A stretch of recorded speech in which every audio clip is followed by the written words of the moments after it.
Salut à tous, c'est DK. Aujourd'hui, on reprend notre série, donc dans le cadre d'une deuxième partie, sur l'animation modulaire. Deuxième partie en pratique, il y avait une partie théorique au préalable.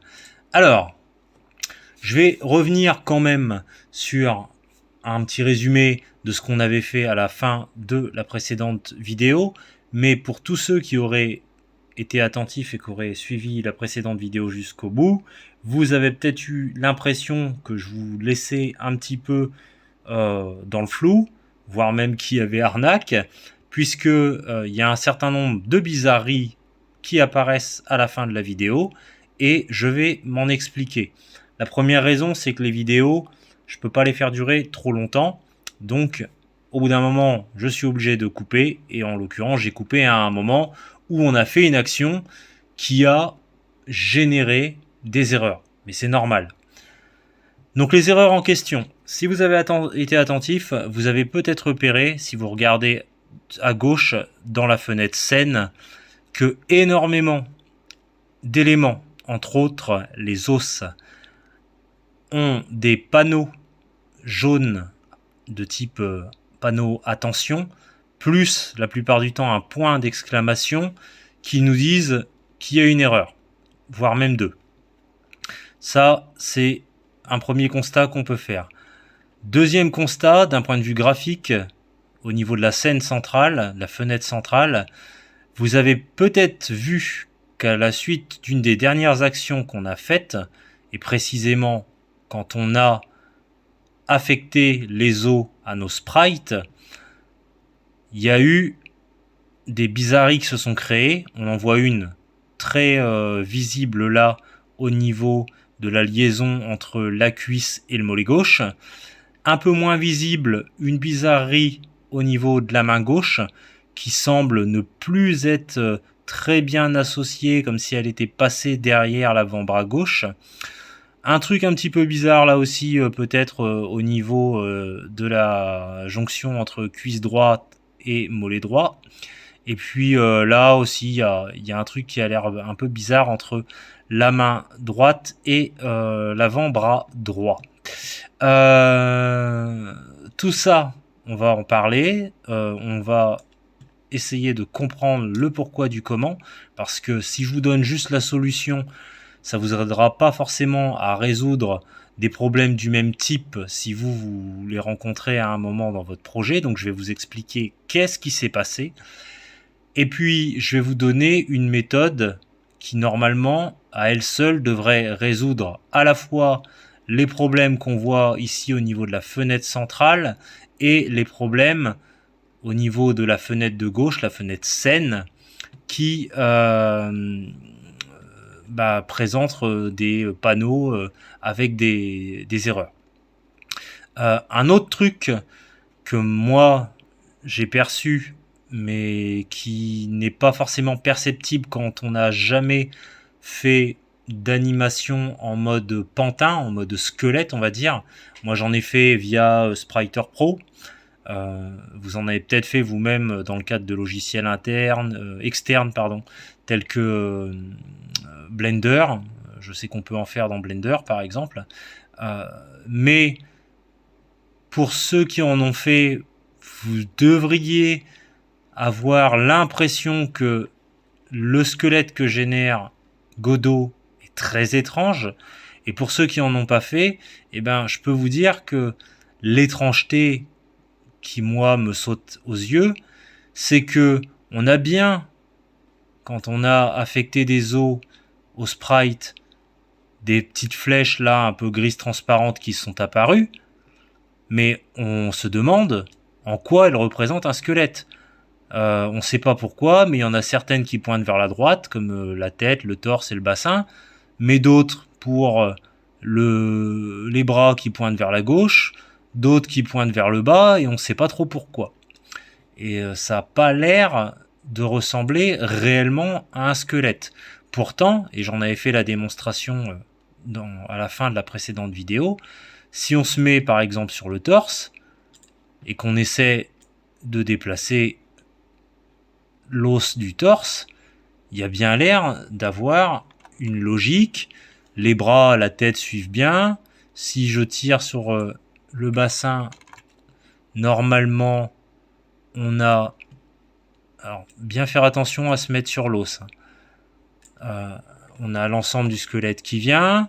Si je fais des rotations, normalement, c'est censé fonctionner aussi. Hein. Si, par exemple, je fais une rotation arrière sur le torse, bah, les bras, ils suivent le torse. Mais pourtant, le squelette, je peux vous l'assurer, il a quelque chose d'assez étrange, et je dirais même de pas cohérent. Je fais une toute petite aparté. La dernière fois, je vous avais parlé de rendre invisibles des éléments en décochant ou en cochant l'œil à côté des éléments. Je vous donne une autre astuce, parce que parfois vous aurez peut-être besoin de rendre, non pas totalement invisible, mais de rendre presque fantomatique, on va dire, un élément en particulier. Si vous voulez le faire, par exemple, sur un élément, là j'ai sélectionné le torse, vous pouvez, dans la fenêtre de droite, dans l'inspecteur, aller dans Canvas Item, et dans Canvas Item, vous avez un onglet qui s'appelle Visibility, et vous avez Visible, Modulate et Self Modulate. Vous pouvez par exemple aller dans Self Modulate, et vous avez 4 barres.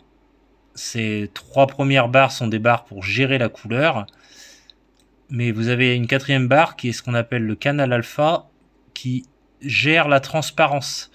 Donc vous pouvez très bien, pour travailler, mettre l'élément en transparence pendant un temps, le temps où vous travaillez, et une fois que vous avez fini, que vous avez besoin de revenir aux paramètres par défaut, vous revenez sur Self Modulate et vous cliquez sur la petite flèche en circulaire qui vous remet les paramètres par défaut.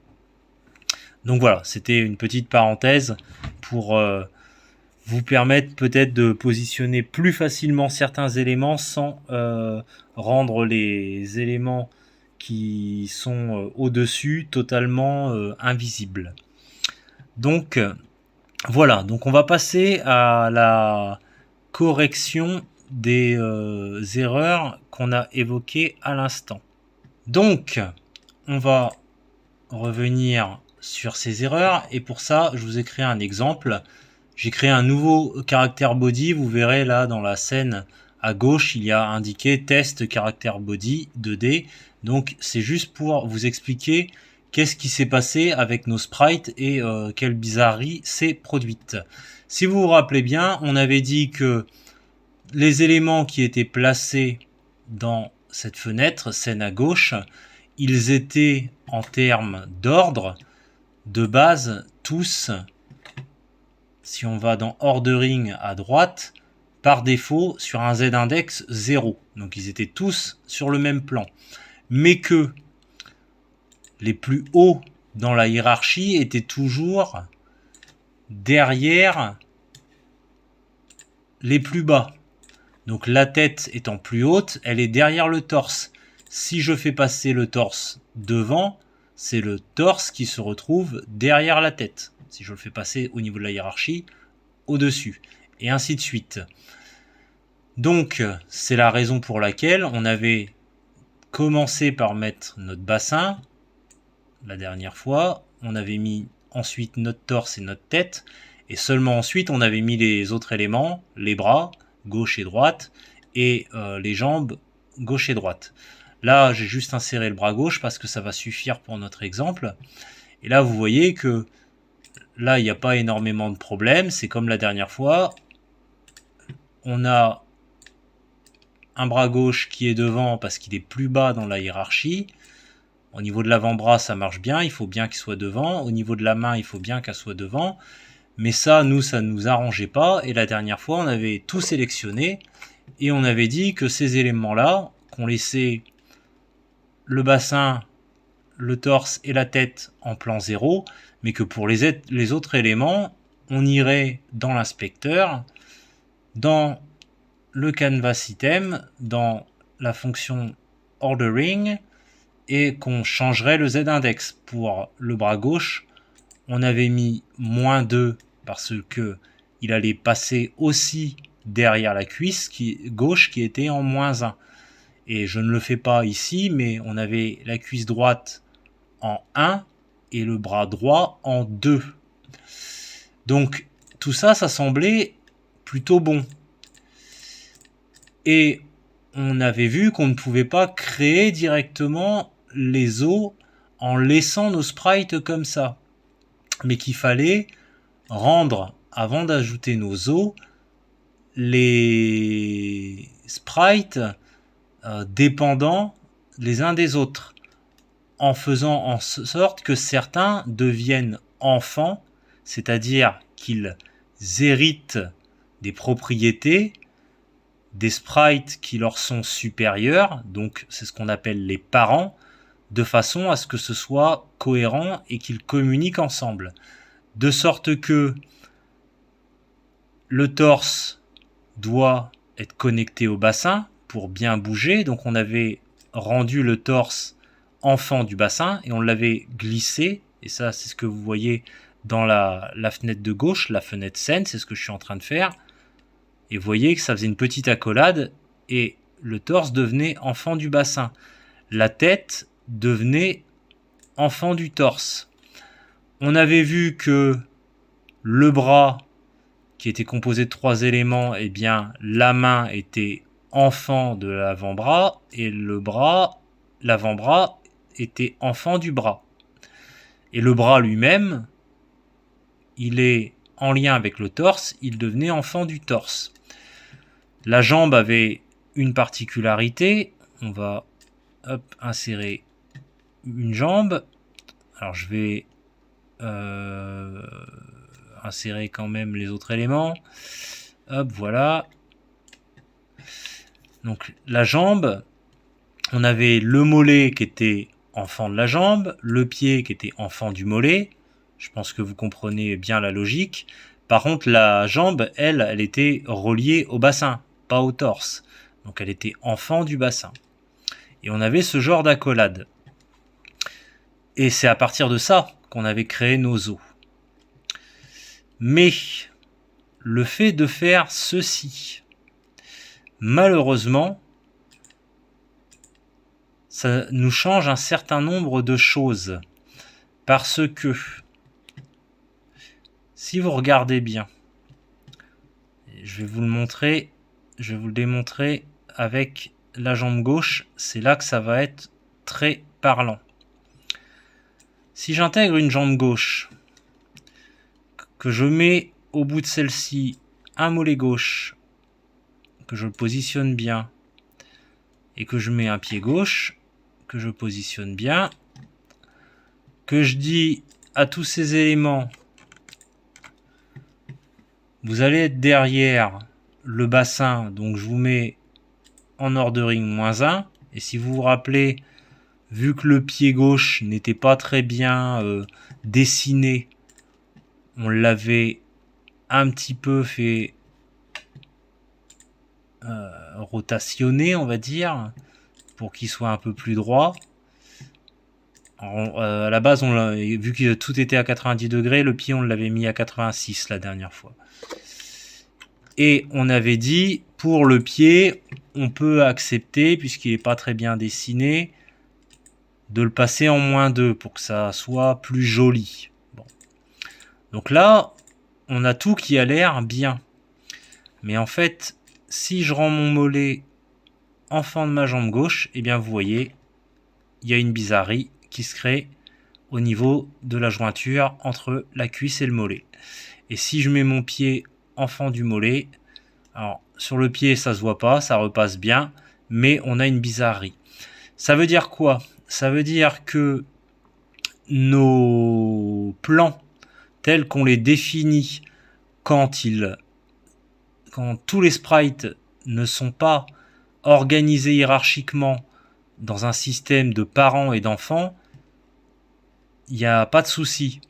Les plans sont bien pris en compte.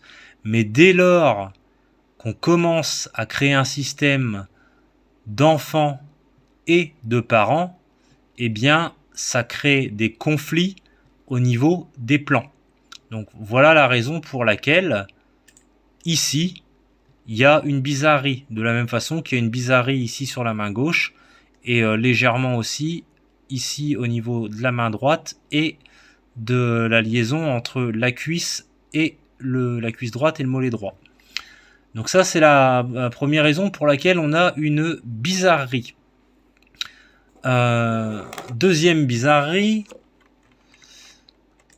on avait sélectionné nos éléments dans la hiérarchie, on avait cliqué au milieu sur l'os et on avait dit créer des nœuds bones 2D, donc créer des os 2D à partir des nœuds sélectionnés, donc à partir des sprites. Et on avait du coup ces petites flèches qui étaient apparues, donc comme je vous l'ai dit, quand on a eu l'occasion de faire dans des logiciels externes un peu d'animation de pantin, ça paraît déjà un peu bizarre. On avait fait un test pour voir si ça fonctionnait en termes de déplacement. Ça fonctionnait bien. Mais, pour autant, on avait quand même plein d'erreurs.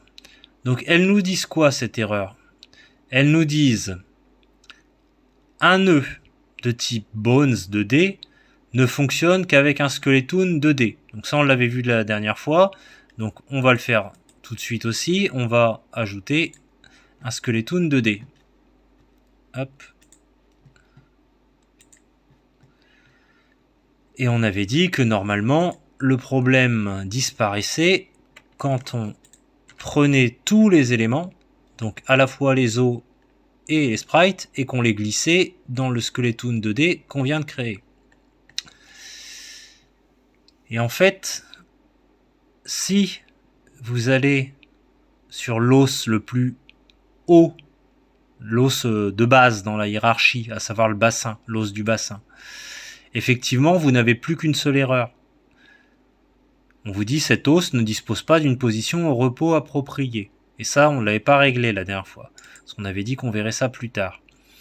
Par contre, si vous regardez tous les autres os, celui du torse, de la tête, des bras, etc., eh bien, ils ont aussi ce problème de position au repos, mais le problème d'association avec un Skeleton 2D, il n'a pas disparu. Ils sont pourtant bien dans le Skeleton 2D. On les a bien glissés dedans. Mais l'erreur apparaît toujours. Alors pourquoi? Eh bien parce qu'en fait, bien qu'ils soient à l'intérieur du Skeleton 2D, ils ne sont pas considérés comme étant réellement dedans parce que pour être considérés dedans, vos os, ils doivent hériter de la propriété. C'est-à-dire que mon bassin, il a pour parent Skeleton 2D, il est enfant de Skeleton 2D. Mon torse, il doit hériter de ces propriétés-là. Et si vous regardez bien dans la hiérarchie, mon torse, l'os de mon torse qui a été généré, il n'a pas été généré comme étant un enfant de l'os bassin, mais il a été généré comme étant un enfant du sprite bassin. Du coup, il n'est pas considéré comme héritant des propriétés de l'os bassin, donc a fortiori, s'il n'hérite pas des propriétés du sprite de l'os bassin qui devrait être son parent, eh bien il n'hérite pas non plus des propriétés de ce qu'on pourrait considérer comme son grand-parent, à savoir le Skeleton 2D. Donc le problème vient de là.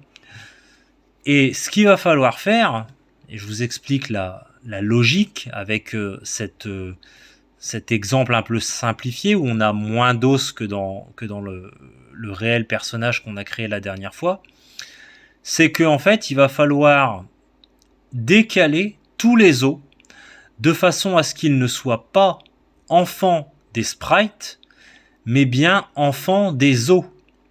Donc là, notre torse, notre os torse, qui est pour l'instant enfant du sprite bassin, eh bien on va le glisser comme enfant de l'os bassin. Et vous voyez, on le retrouve là.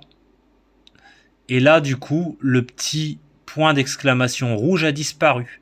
Donc le torse, l'os torse a hérité des propriétés de l'os bassin et de son grand-parent, l'os skeleton 2D. Du coup, il n'y a plus qu'une seule erreur. Il n'est plus dans la situation où il ne reconnaît pas le skeleton. La tête, c'est pareil. Pour l'instant, elle est rattachée au sprite torse. L'os tête, il n'est pas rattaché à l'os torse. Donc, on va le glisser dans l'os torse. Et là, vous voyez, on le voit au niveau de la collade qui est faite. Elle a changé de position. Et là, encore une fois, le point d'exclamation a disparu. Donc je pense que vous comprenez la logique. Donc après, eh bien, si on fait la même chose pour les bras, l'os de la main devient enfant de l'os de l'avant-bras. L'os de l'avant-bras devient enfant du bras. Et le bras devient enfant de l'os torse. Donc en fait, on est dans une logique parent-enfant entre les os et non plus entre les sprites. Pour les jambes, ça marche de la même façon. L'os pied gauche est enfant de l'os mollet gauche. L'os mollet gauche est enfant de l'os jambe gauche. Et la jambe gauche, en tant qu'os, est enfant de l'os bassin. Jambe droite, il en est de même. Os pied droit, enfant de os mollet droit.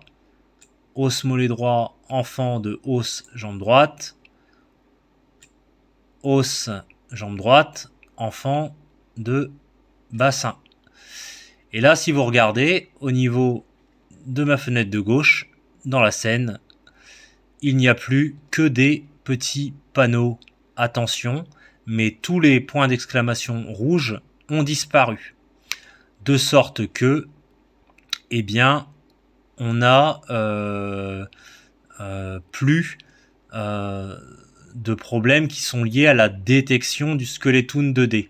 Là, le seul problème qui réside, c'est le fait que pour les os, aucune position au repos n'a été déclarée. Mais ça, c'est normal, ça fait partie des points qu'on n'a pas encore vus.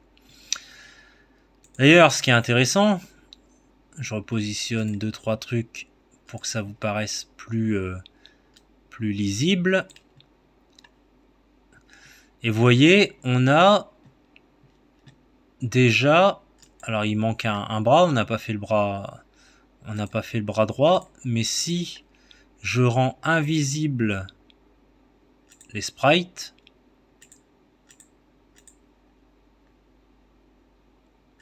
hop, hop, hop, eh bien on a ce qui a l'air de s'apparenter à un squelette. Il manque là un bras, puisqu'on n'a pas fait le bras droit, mais on a quelque chose qui ressemble beaucoup plus à un squelette que ces flèches étranges qui partent dans tous les sens. Donc la solution, elle est là, pour résoudre les deux problèmes, je dirais même les trois, à la fois pour résoudre ces bizarreries qui se créent en termes de ordre de plan, ces bizarreries qui se passent au niveau de la fenêtre de gauche, au niveau de la scène, avec des alertes comme quoi les choses ne sont pas associées au skeleton 2D. Et puis, troisième bizarrerie, quand on a un peu l'habitude de faire de l'animation avec des pantins, ce squelette qui ne ressemble pas à un squelette en fait.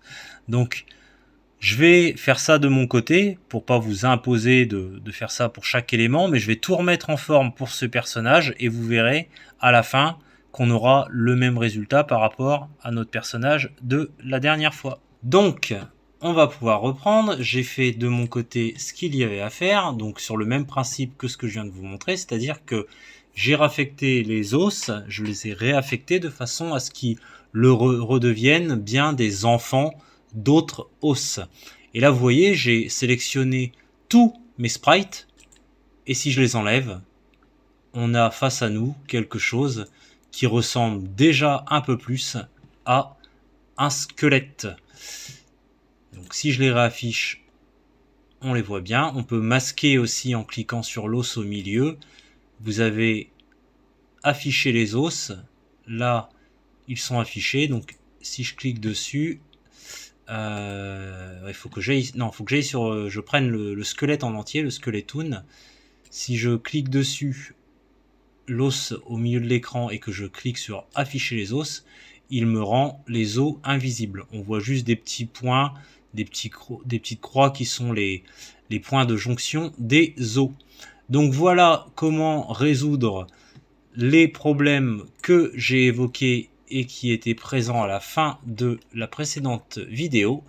Et on va régler le dernier problème, à savoir celui qui nous dit que chacun de ces os ne dispose pas d'une position de repos appropriée. Et ça va être très simple à résoudre. On va aller dans Skeletoon 2D. En haut, dans la barre, il y a Skeletoon 2D, Squelette 2D même précisément qui apparaît. On clique dessus et on lui dit écraser la position de repos. Et là maintenant, toutes les petites indications, les petites alertes, les panneaux qui nous disaient que les os n'avaient pas de position de repos ont disparu. Et je vous montre une autre chose. Si par exemple je déplace, on va prendre l'os du torse par exemple. Donc on va réafficher les os. On va se remettre sur le Skeletoon. On raffiche les os. On va sélectionner l'os du torse. Alors bien sélectionner l'os et pas le sprite. Vous voyez d'ailleurs on a même l'os du bassin qui s'allonge, alors que ça ne le faisait pas tout à l'heure. Donc là ça veut dire que tout est bien connecté. Si on fait ça, eh bien on peut à un moment ou à un autre revenir sur le Skeletoon 2D, cliquer tout en haut dans la barre sur Squelette 2D et faire remettre à la position de repos. Et il retrouve sa position initiale. Donc notre squelette étant maintenant parfaitement bien agencé, on va pouvoir créer le composant, le Saint Graal, le composant qui va nous permettre de faire de l'animation. On en fera dans la prochaine vidéo, mais on va déjà l'intégrer dès maintenant. Ce composant, on va le créer en allant sur Character Body 2D, on va faire clic droit, ajouter un nœud enfant, et on va rechercher anime, et si vous regardez en bas de la liste, vous avez une sorte de bande de cinéma qui apparaît avec marqué Animation Player, et on va cliquer sur créer. Voilà, ce sera tout pour cette vidéo. On se retrouve la prochaine fois pour réellement faire de l'animation maintenant que on a une bonne base, un bon squelette, un bon positionnement pour faire nos animations. Sur ce, je vous dis à bientôt. Salut!